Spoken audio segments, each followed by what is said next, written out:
Hello everyone, Caleb Benda here, Artistic Director and Conductor of the Oklahoma Chamber Symphony. I'm here to welcome you to our second installment of our Couch Concerts. If I said the name George Gershwin, I'm sure many of you would immediately think of jazz music, Tin Pan Alley, or Broadway, and you would not be far off. George Gershwin was a famous jazz musician. He got his start in his musical career composing for Tin Pan Alley, and he had many successful hits on Broadway. Gershwin was also a classical composer. He had many classical compositions including Rhapsody in Blue and An American in Paris. In 1919, Gershwin composed a piece called Lullaby for string quartet. Gershwin wrote this piece at the age of 21 while as a student in music school as an exercise. This was considered one of his first serious compositions.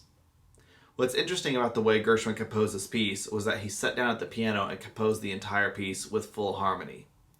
Typically, when a composer writes a piece of music, they'll sit down at the piano and they'll write a melody, they'll write a bass line, but as far as the inner voices and harmonies, this is typically done down the road at a later date away from the piano.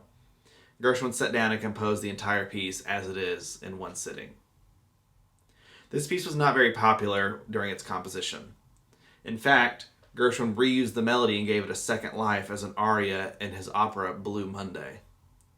For nearly 50 years, the only time this melody was heard was in his opera Blue Monday. It wasn't until 1967, when the Juilliard String Quartet performed the piece at the Library of Congress, that Lullaby began to gain popularity. The version we're going to perform for you tonight is arranged for string orchestra. This differs slightly from the original string quartet version in that a string quartet only has two violins, a viola, and a cello. With the string orchestra, we have the addition of the double bass. This provides a little bit of more depth and warmth to the sound.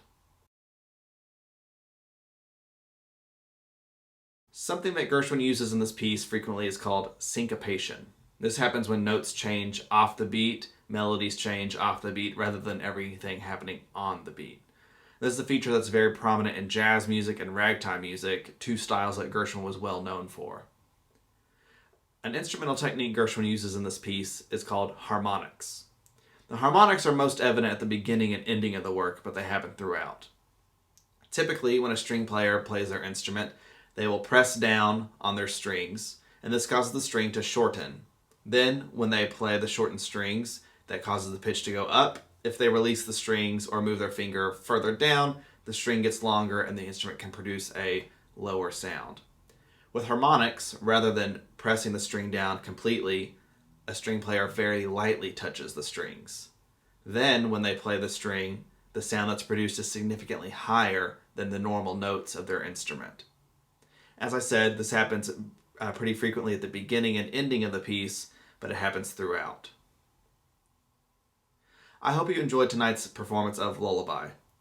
You'll hear many influences of jazz and ragtime music in it, as well as regular classical compositional techniques.